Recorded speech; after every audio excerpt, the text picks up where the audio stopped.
Tapos sa konting dahon. Ayan. What's up mga pamangkin? Kumusta kayong lahat? Nandito ako ngayon sa sa Black Tulips. Bali may pre-order na ako ng bulaklak para sa Valentine. Yan, ito. Ito, dalawang kahon na to. Nagmahal ang rosas ngayon. Yung demand kasi. Grabe. 4 yung isa. Dangan na lang at magba-Valentine. Oh, yun. Bali 11 ngayon. Abot pa naman to hanggang hanggang 14. Nag-advance order lang ako kasi nga magiging busy ako sa mga susunod na mga araw. Kaya ganun. Ito, dito yung Black Tulip sa may may Alco 6. Yan. Madali lang pumunta rito, malapit lang din naman. So yun, uwi na. Kailangan ma-refresh na itong mga bulaklak na nabili natin. Kailangan may babad sa timba na may tubig. Yan. Para umabot.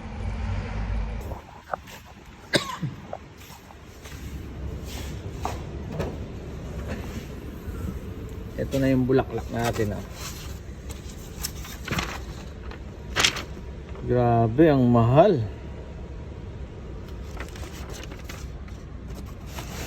Di bale, mas mahal daw naman yung bibigyan nila eh. Bali, 2 kahon din yan.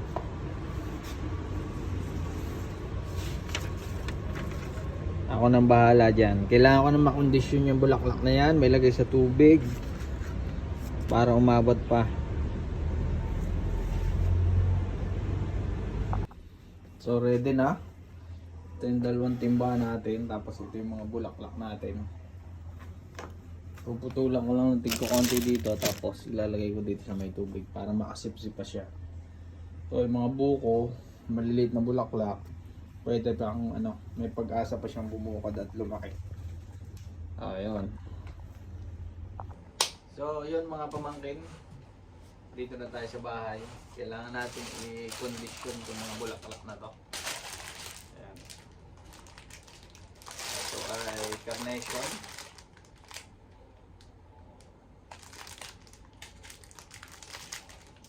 Para pagdating ng Valentine, mas bukang-buka siya. Tutulan lang para makasipsip.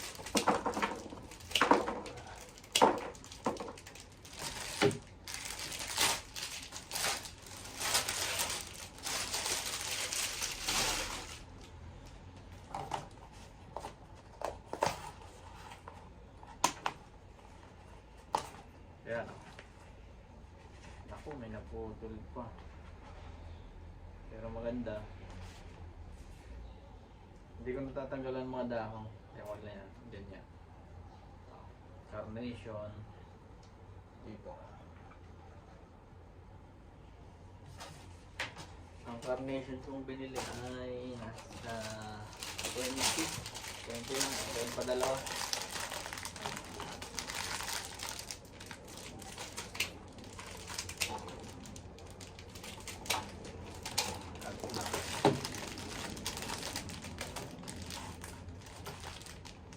Para makasipsip ng tubig. Iba kasi pagka nakasipsip ng tubig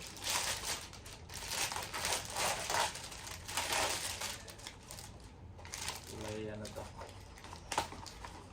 Ganun pa rin kulay. Kulay pink. Yun. Walang nabali. Ayos.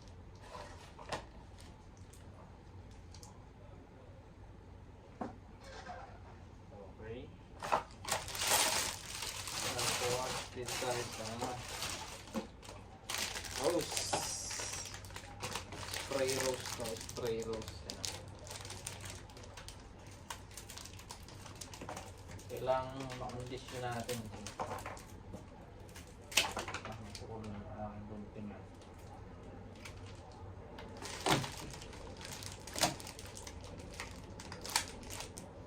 Dun nga pala sa Black Tulips, eh, hindi ka makakabili ng wholesale kapag walang registered na company.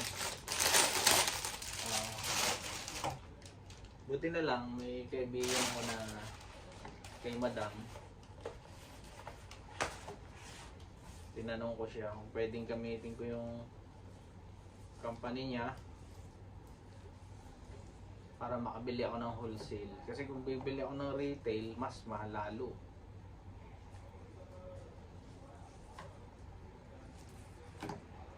Oh, yan o. Napakatinik. Makakabawi pa yan, mga rosas na yan. Basta pasipsipin natin ang tubig. Goods na goods pa yan. 2 or 3 days na, napakaganda niya. Yun.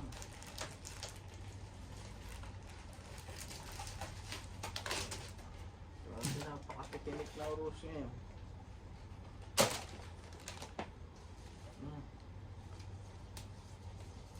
Vamos na konting dahon. Ayan o.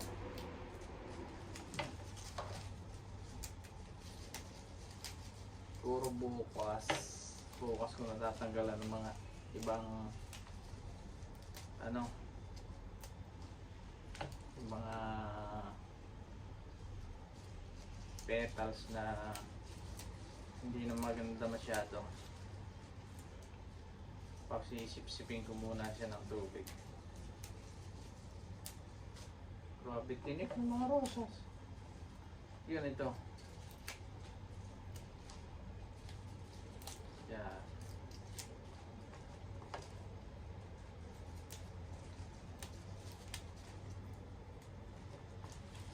Ang rosas ngayon ay nagdoble yung presyo kaysa sa mga normal days. Eh lalo pa yan sa ano 12, 13, 14, 11 pa lang ngayon. Napakatinik naman.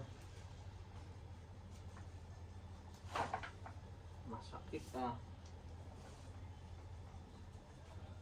Matinik. Okay. Ano to eh? Ilan ba to? 40. 30. Yeah.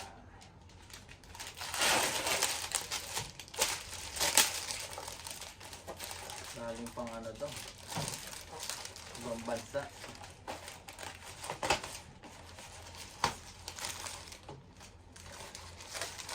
Oh yeah.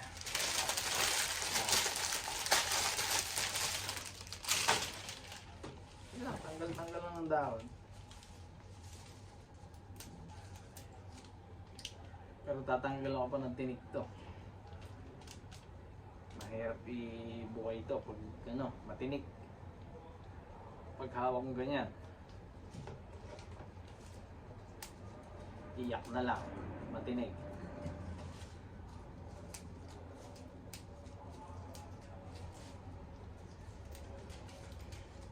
Pag ganitong season lang naman malakas dito sa ano, Bulaklak.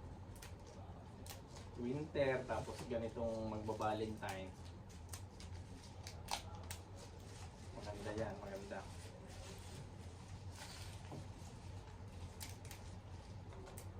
Ayan.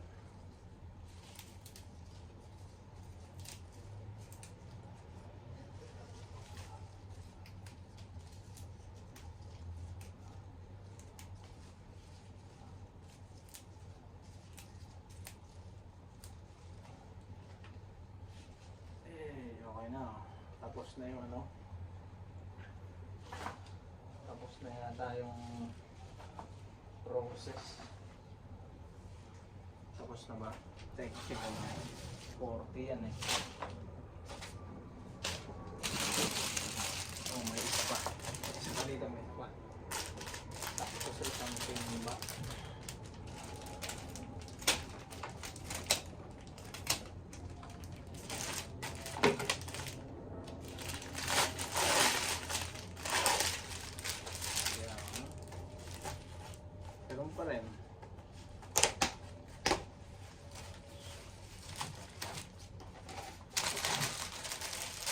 Crosses ko rin ng matinik.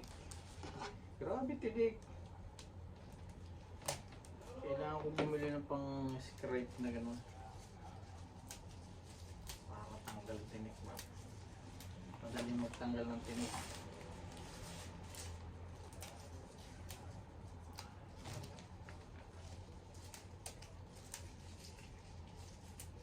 Maganda yan. Pagka naanohan. Natanggalan ng mga lumang petals. Tapos nakasip-sip ng tubig. Napakaganda ng buhok niya.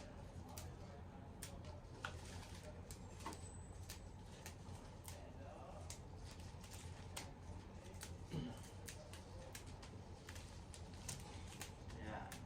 Bali tapos na dito sa pink. Ano to? 40 pieces. Aray ko. Tinik.